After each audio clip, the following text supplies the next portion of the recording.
amigos? Bienvenidos nuevamente al canal.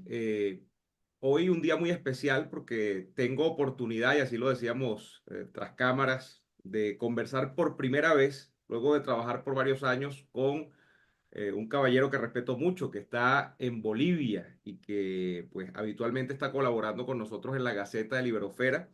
Y se trata del economista Mauricio Ríos García. Mauricio está, como ya he dicho, en Bolivia y habitualmente nos cuenta un poco la realidad de su país a través de la Gaceta de Librofera, donde en este momento don Mauricio, a quien le mando un abrazo y le agradezco de antemano por aceptar esta conversación, están ocurriendo cosas muy interesantes en medio de lo que ha significado una especie de novela. Nosotros los hispanoamericanos somos así, somos muy dados al género del dramático televisivo y todo lo demás, entre Luis Arce y Evo Morales. Pero en este preciso instante se han reavivado esas polémicas a propósito, pues, de unos señalamientos muy duros, unos señalamientos muy delicados, que si bien es cierto, no es la primera vez que emergen en la opinión pública boliviana sobre los hábitos privados de Evo Morales cuando se trata de buscar compañía femenina,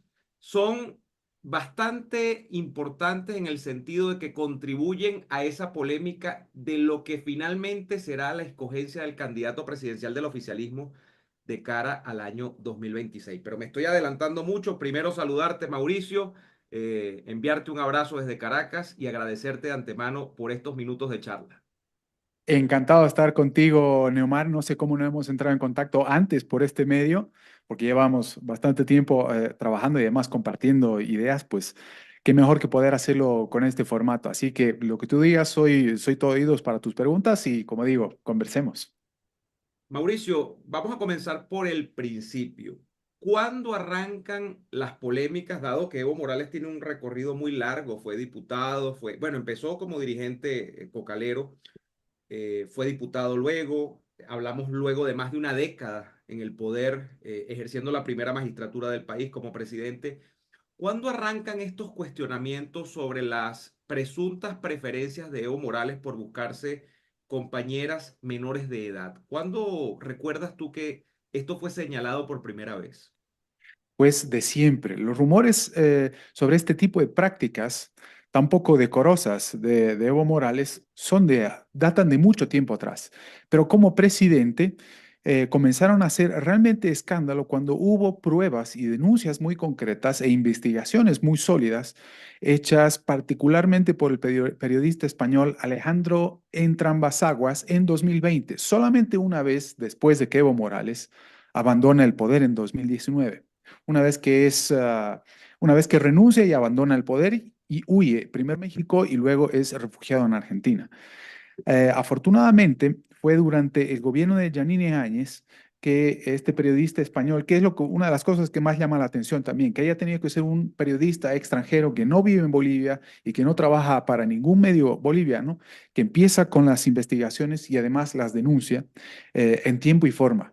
Y además sobre alguno de muchos casos, con muchas pruebas que hace no mucho tiempo, en Trambasaguas dijo que no podía mostrar por motivos obvios porque se trataba de menores y además porque la institucionalidad democrática en el país no acompañaba estas denuncias. ¿Y a qué me refiero con esto de institucionalidad democrática? Pues Arce Catacora vuelve al poder, es decir, el movimiento al socialismo vuelve al poder y pues todo empieza a embarrarse nuevamente. Y con esto estoy diciendo desde luego que en este país no existe Estado de Derecho, no existe separación y equilibrio de poderes, desde luego. Es decir, se ha politizado mucho la justicia desde hace mucho tiempo, por no decir desde que el movimiento al socialismo está en el poder del 2006 y más aún con la nueva constitución del movimiento al socialismo el 2009 y con la imposición de este modelo extraño que es el Estado plurinacional. Pero como digo, volviendo al principio, estos rumores de los malos hábitos, por llamarlo elegantemente, de Evo Morales datan de muchísimo tiempo atrás, sino de siempre. No es un hombre de familia, incluso se sabe que Evo Morales podría tener más hijos que los que ya ha reconocido aquí, y los que ya ha reconocido aquí, que son dos ya mayores de edad, una es Evaliz y el otro, si no me equivoco, Álvaro, que lo reconoció cuando era diputado nacional a fines de los 90, pero si no era por recomendación de otros, no asambleístas, sino parlamentarios del oficialismo de ese entonces, de los mal llamados neoliberales de ese entonces, Evo Morales ni siquiera hubiera reconocido a estos dos hijos. Y luego ha tenido que ir reconociendo algunos otros, aunque con mucha más cautela. Es decir, es un depredador. Evo Morales es un depredador y un criminal. Mauricio, y en el caso específico de este último caso, el que estalla, bueno, no digamos estalla, porque creo que este caso ya se había referido con antelación, pero que vuelve a la palestra la semana pasada, cuando se ordena o entiendo que una fiscal ordena que a Evo Morales se le detenga porque se le va a investigar por esta relación con una menor que para aquel entonces de la relación sentimental tenía 16 años, 15 o 16 años, en el departamento de Santa Cruz, si no me equivoco, y que luego esa decisión judicial extrañamente, pues por lo que se ha denunciado fue un conjunto de presiones, es retirada y parece haber una protección orbitando sobre Evo Morales. En este caso en específico, ¿qué es lo que está pasando? Porque, como acabo de decir en la introducción, en en Bolivia en este momento ya van varios meses de una disputa abierta por el liderazgo político del oficialismo, donde hay una especie de rifirrafe por manejar la dirección del MAS. Entonces, eh, ¿cómo podemos empatar ese rifirrafe político con la emergencia o la puesta en escena nuevamente de este caso que ya había sido mencionado con antelación? Sí, correcto. Primero, las primeras denuncias que mencionaba con Entramazaguas datan del 2020 y una vez que Arce Catacora asciende al poder, no se vuelve a saber más del asunto. Y no solamente eso, sino que Evo Morales, con todas las denuncias de fraude y abandono de poder, entre varias otras cosas por las que se lo acusa, vuelve a Bolivia, mejor dicho, y no se vuelve a saber más del asunto. Pero conforme pasa el tiempo, no solamente que Arce Catacora comienza a cobrar poder y protagonismo por motivos obvios, porque comienza a probar de las mieles del poder, pero al mismo tiempo la oposición queda muy debilitada, entre otras cosas por casos de corrupción que habría habido, o que hubo, no que habría habido, en el gobierno de Yanine Áñez, luego con el detenimiento de la expresidente constitucional Yanine Áñez y luego varios otros arrestos y persecuciones políticas y demás, incluida la detención ilegal y muy abrupta y violenta del gobernador cruceño Luis Fernando Camacho. Eso hace mucho porque impide que las investigaciones y avances en este sentido, valga la redundancia, avancen. ¿Mm? Eso por un lado es muy importante destacarlo. Conforme pasa el tiempo, insisto, va agravándose la economía, se deteriora de manera considerable. Arce Catacora comienza a tomar decisiones que de otra manera no hubieran sido posibles. Es decir, Arce Catacora realmente cree que la política económica que cuando Evo Morales era presidente y el ministro de Economía realmente funcionan. Entonces, insistió en seguir aplicando la misma lógica. Entonces, comenzó a agravarse la economía y la gente comenzó a pensar que Arce Catacora no era realmente el mago de la economía que realmente se creía que era. Muchos, propios y extraños, le reconocían o trataban de reconocer ciertas atribuciones que habría tenido Arce Catacora generando cierto milagro económico que habría habido con Evo Morales en la presidencia. Bien, ahí comienzan más o menos las disputas. Y al mismo tiempo, la designación de Evo Morales o la designación de Arce Catacora por parte de Evo Morales como jefe del partido para ser el candidato y no así Choquehuanca, que termina siendo relegado a la vicepresidencia. Ahí empiezan los primeros rifirrafes, como le llamaste. Los enfrentamientos comienzan, vuelve Evo Morales al poder y comienzan las acusaciones de Evo Morales a Arce Catacora y de Arce Catacora a Evo Morales. Se dicen de todo, se insultan, incluyen a la familia, se denuncian o se llaman el uno al otro narcotraficantes o encubridor de narcotraficantes y una serie de asuntos. Lo que llama la atención de todo esto, Neomar, es que Evo Morales y Arce Catacora no parecen tan enfrentados realmente, porque si bien se siguen insultando y comienzan las denuncias sobre las cuales la fiscalía debería actuar de oficio, no hay absolutamente nada. No hay denuncias o no son fructíferas las denuncias, no hay detenimientos, no hay llamamientos a premios. Es decir, todo lo que ha sucedido hasta ahora parece ser más un show mediático que cualquier otra cosa, camino a las elecciones de 2025. Otra cosa que llama la atención de forma poderosa fue que viajaron juntos en determinada oportunidad, si no me equivoco, el año pasado a Cuba para recibir probablemente muchos consideraron que se trataba de un jalón de orejas por parte del régimen comunista cubano a ambos dos para tratar de sobrellevar la mala situación económica y por tanto política en el país. Vuelven, pero el enfrentamiento continúa. Y no solamente continúa, sino que recrudece el enfrentamiento. Y de un tiempo a esta parte, las denuncias comienzan a tomar un cariz mucho más severo. Eh, las balas que se disparan entre ellos son de cada vez mayor calibre. Pues hemos llegado a este momento en el que las denuncias por estupro, por trata e incluso violación que comenzaron ya en el 2020 fueron reactivadas. Y no solamente que fueron reactivadas, sino que comienzan a aparecer nuevos casos. Y más aún, lo que llama la atención, y con esto termino, es que las denuncias o los mandamientos de aprehensión y demás nunca tienen buen fin. Supuestamente, Evo Morales tendría que presentarse, porque ha sido convocado a presentarse a la fiscalía este jueves. Si no se presentara este jueves, estaría en condición de rebeldía y por lo cual habría que aprenderlo para que declare por las acusaciones que se le hace en casos específicos de trata y estupro, que no solamente se remiten a los de 2020 o a los de la anterior semana, sino que además hay nuevos. Son varias denuncias. Evo Morales dice que lo han llamado 200 abogados para defenderlo de manera gratuita, pero al mismo tiempo eso quiere decir que efectivamente para todo esto tendría que necesitar 200 abogados.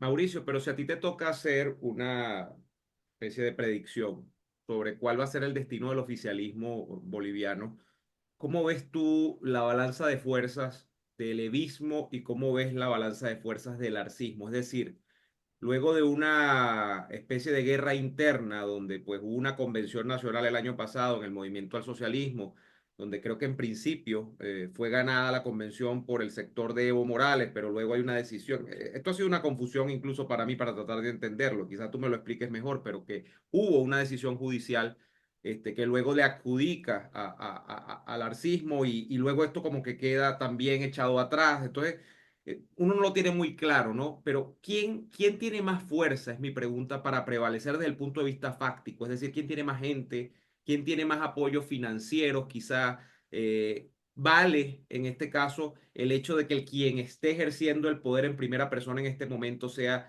Luis Arce y no Evo Morales. O sea, ha perdido ese poder Evo Morales, quien acaba, por cierto, de protagonizar unas manifestaciones con los ponchos rojos, que son pues, sectores mineros y rurales de la Bolivia profunda, que llegó casi, entiendo, a la entrada de La Paz, entonces llega casi o entró en La Paz.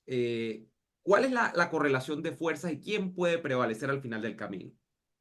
Por eso comenzaba la anterior pregunta mencionando a la oposición que ha quedado prácticamente anulada en todo esto. Es muy importante caer en cuenta que la oposición no está sabiendo aprovechar todos estos movimientos, entre otras cosas también porque entiendo que lo importante de verdad es la economía, la crisis económica que es realmente severa y que va agravándose conforme pasan las semanas, si no acaso días. La gente realmente no puede retirar dólares del sistema bancario y financiero, sus propios depósitos, sus ahorros de largo plazo y al mismo tiempo es cada vez más difícil encontrar combustibles, sobre todo para el agroproductivo cruceño, ¿no? Agropecuario productivo cruceño o en todo el oriente del país y al mismo tiempo el otro poro de crecimiento que es el Alto en La Paz. Bien, dicho esto, ¿quién tiene más fuerza? Pues no se sabe exactamente. Justamente lo que viene haciendo Evo Morales o que vienen haciendo con Arce Catacora es pronunciarse para ver quién tiene más fuerza, es el tire y afloje. Lo que llama la atención, yo apuesto a decir, es que esto se trata de un show en el que el movimiento al socialismo ha sabido, porque siempre lo ha hecho de esta forma, ha sabido elegir su enemigo. el enemigo más cómodo, desde luego. Siempre lo he hecho así. Si hubiera de repente alguien suficientemente fuerte en la oposición, lo anula, pero inmediatamente. Y es justamente lo que ha sucedido con Luis Fernando Camacho, el gobernador cruceño, hace ya casi un par de años, ¿no? Que se lo detuvo en días entre Navidad y Año Nuevo y que nadie se dio cuenta. Fue un descuido también por parte de seguridad del gobernador cruceño, pero que se sabía que iba a suceder. Y lo que llama la atención en todo esto es cómo puede ser que teniendo Arce Catacora todo el poder del Estado en sus manos, manda a detener a Evo Morales probablemente, pero nunca lo terminan deteniendo, nunca se sabe dónde está exactamente y al mismo tiempo Evo Morales amenaza y manda a sus huestes a amenazar con imágenes o videos de personas o simpatizantes, cuando no miembros propiamente del movimiento al socialismo, armados, diciendo que si lo tocan va a haber convulsión en el país. Imagínate a qué hemos llegado y no hay detenidos, no hay absolutamente nada.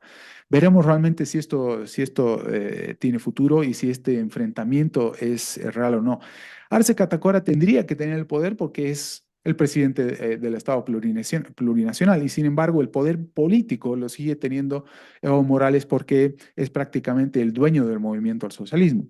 Si acaso, corren los rumores también, el movimiento al socialismo no aceptara que Arce Catacora fuera el candidato para las elecciones de agosto del 2025 y fuera, en cambio, Evo Morales, Arce Catacora se presentaría a las elecciones con el Partido Socialista 1, el PS1, de cuyo líder siempre se ha manifestado como gran admirador, Marcelo Quiroga Santa Cruz. Entonces, no se sabe exactamente, pero fíjate tú, sea o no real el enfrentamiento que existe entre Arce Catacora y Evo Morales, el resultado sigue siendo el mismo.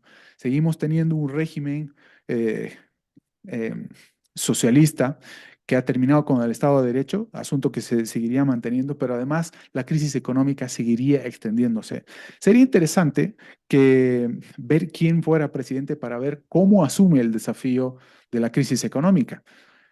No les importa necesariamente. Fíjate tú, Maduro, en Venezuela, una crisis económica tan extendida, profunda, tan severa y aún así se mantienen en el poder. A eso me refiero con que no necesariamente es lo más importante saber si este enfrentamiento es real, sino si se va a mantener o no este régimen en el poder conforme pasa el tiempo y qué va a hacer la oposición al respecto. Esa última palabra es clave, don Mauricio, y es el papel de la oposición, cosa que pasa también en Venezuela, que creo que en Bolivia replica un poco el modelo en torno a dos cosas. En Bolivia ocurre que ha habido cierta oposición acomodaticia o cohabitante con respecto al sistema, y hay una oposición un poco más decidida que ha sido absolutamente reprimida, encarcelada. Pues ahí hay dos testimonios que no más hay que mencionarlo, la expresidente Yanine Áñez y el gobernador Luis Fernando Camacho. ¿Cuál es el escenario actual? Tú has mencionado mucho tu preocupación, lo he visto en tus artículos, Mauricio, que de la oposición. O sea, yo no logro identificar actualmente a un personaje de la oposición que uno pueda pensar que tiene alcance nacional en Bolivia, más allá de algunos departamentos o de algunas localidades en específico.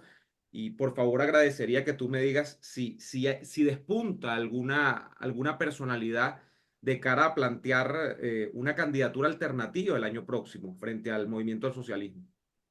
Los hay y lamentablemente los hay varios. Probablemente el escenario para el próximo año de las elecciones de agosto del 2025 sea muy similar al que estamos viendo ahora mismo en el Perú. No sé si con 50 partidos y casi 50 candidatos, pero sí hay y los hay demasiados. Hay alguna parte de la oposición que está haciendo mucho esfuerzo por tratar de presentar un candidato que represente la unidad de la oposición, pero al mismo tiempo hay muchos incentivos por candidatos tradicionales que todo el mundo conoce muy bien acá para no obedecer a esa unidad. Esa unidad probablemente no es necesariamente mi tesis, esa unidad probablemente hubiera sido la que hubiera permitido a la oposición ganar a Evo Morales si acaso no hacía fraude el 2019 y fue altamente cuestionado. Y fue uno de los motivos por los cuales Luis Fernando Camacho fue fustigado, pero implacablemente. Mm. Luego terminó lanzándose como candidato a la gobernación y ganó, pero arrolladoramente.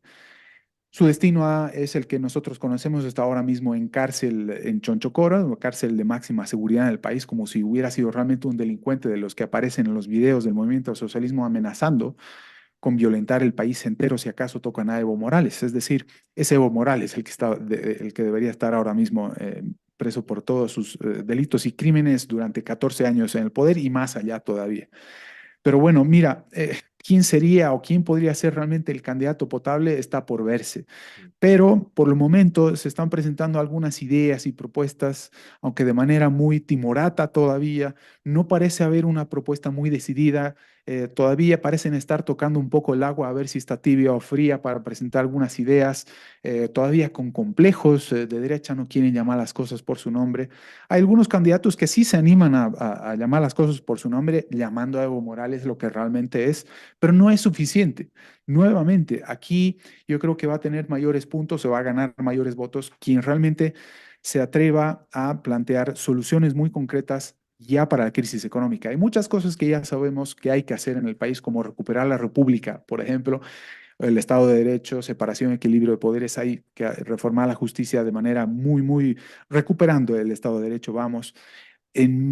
Para mi gusto personal, habría que abolir el Estado plurinacional y su constitución. Yo no sé si alguien se atreva a hacer cosas semejantes, pero eso es impostergable porque sin eso no se explica al mismo tiempo la crisis económica tampoco. Es decir, necesita institucionalidad para poder asumir el desafío de la economía. Pero insisto, hay cuestiones aquí que ya no se puede seguir postergando y que responden a una inflación que está creciendo muchísimo. La capacidad o el poder adquisitivo de boliviano, de la moneda nacional, cae conforme pasan las semanas, la escasez de combustibles y ahora incluso de alimentos, el contrabando que hay, por ejemplo, con el Perú, que tiene una de las monedas, si no acaso la más sólida de toda la región, ha provocado la proliferación del contrabando, ya no de productos del Perú o de la Argentina hacia Bolivia, sino ahora de Bolivia hacia el Perú, y que llama mucho la atención. Pero vamos, falta muchísimo de diagnóstico en la economía que no se remite solamente a lo fiscal, que es en lo que si acaso fuera poco, ¿no? Lo fiscal es realmente un serio problema. Tenemos un déficit fiscal de dos dígitos, de casi el 12%, pero también hay que saber ver lo monetario. A mí me llama la atención, y con esto termino también, cómo es que no están observando de manera más precisa y cercana lo que está haciendo Javier Milei en la Argentina, que es extraordinario. Está logrando vencer la inflación y al mismo tiempo está logrando vencer a lo que él llama la casta, recortando el gasto público de manera decidida en casi 30 puntos del Producto Interno Bruto. Es decir, ese es el camino. Tal vez hay otras formas, tal vez los candidatos encontrarán su manera, pero que las medidas deben ser muy similares, si no acaso las mismas que las de Milei en Argentina, pues no cabe duda. Ojalá hubiera algún candidato así, pero de eso no hay absolutamente nada o muy poco.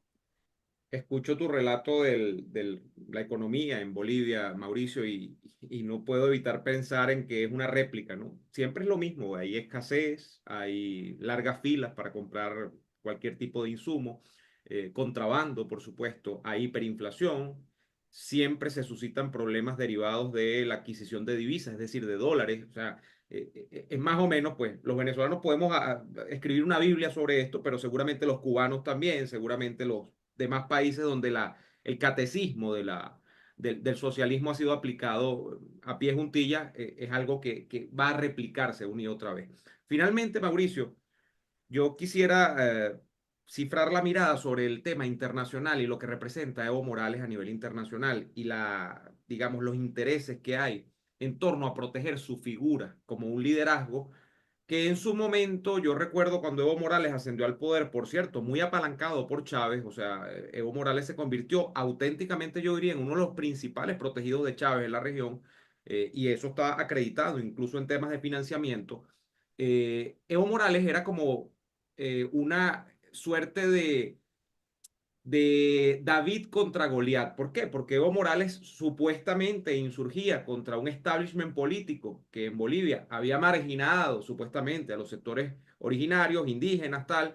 Llega él de estos pues, grupos cocaleros, llega con toda una historia además de lucha por las izquierdas, y entonces se convierte Morales de cara al mundo en una especie de sujeto de atracción dado su origen y dado pues lo que podríamos caracterizar desde el punto de vista de la mitología como la lucha de David contra Goliat. O sea, eso era lo que veía la gente de Evo Morales alrededor del mundo, ¿no? Pero pasan los años, pues Evo Morales insiste en quedarse en el poder, sabemos la maniobra de 2019 donde se comete el fraude, todo lo demás, y la imagen o la estrella de Evo Morales va declinando. Pero fíjate tú que en este momento el declive sería absoluto, porque estamos hablando de la ruina moral, de la ruina personal de Evo Morales a partir de todos estos escándalos. Y hay digamos, una tendencia en la izquierda regional a proteger a Evo Morales muchísimo, que se ha visto antes, incluso con personajes como Cristina Kirchner, por supuesto como Rafael Correa, y hablo fundamentalmente de lo que ha hecho tanto el Foro de Sao Paulo, pero fundamentalmente el Grupo de Puebla, ¿no? O sea, es salir a defender a Morales, porque Morales simboliza todo aquello, o sea, no se puede dejar que caiga Morales independientemente de que haya hecho lo que haya hecho, porque es un símbolo de cómo un pequeñito resiste contra un gigante, esa especie de analogía, ¿no? Eh, ¿Tienes conciencia, Mauricio, de que si Evo Morales termina, pues, y esto no termina siendo un mero show, que también lo puede ser, y agradezco tu análisis en ese sentido, puede Evo Morales venirse abajo con todo un relato que deje descalabrada a la izquierda regional, que siempre va a conseguir excusas, ¿no? Pero yo creo que frente a esto que se está mencionando, ya la cosa es inexcusable, más cuando se tiene en cuenta lo que tú mencionabas en tu artículo, que lo de Evo ya es un prontuario, ¿no? Extensísimo, ya es muy largo, ya es indefendible. Sí, correcto. Mira, mucho se puede decir al respecto. Sí, efectivamente, Evo Morales viene muy desacreditado desde ya en el ámbito nacional, pero también en el internacional, a partir sobre todo de ya ni siquiera el fraude de 2019, sino a partir de que no respetó o no supo respetar los resultados del referéndum del 2016 que le impedía volver a presentarse a las elecciones. Y al haber presentado él el argumento de que si acaso no se presentaba, estaríamos violando o se estarían violando sus derechos humanos. Llegó muy tarde la resolución de los tribunales internacionales diciendo que no se trataba de ningún derecho humano. Para empezar, eso es muy importante. Pero fíjate tú, al mismo tiempo, también el propio Grupo de Puebla, Foro de Sao Paulo y demás está también muy desacreditado y ha venido cayendo solo. Yo creo que se ha renovado un poco o ha sabido mantenerse en pie una vez que Lula retorna al poder en Brasil, pero no mucho más. Mira, tú, Correa sigue siendo perseguido, es un prófugo de la justicia en el Ecuador, por ejemplo. Cristina en Argentina tiene que responder ante la justicia, pero sobre la marcha y Ujú. sobre casos muy, muy, muy severos y así varios otros. Vamos.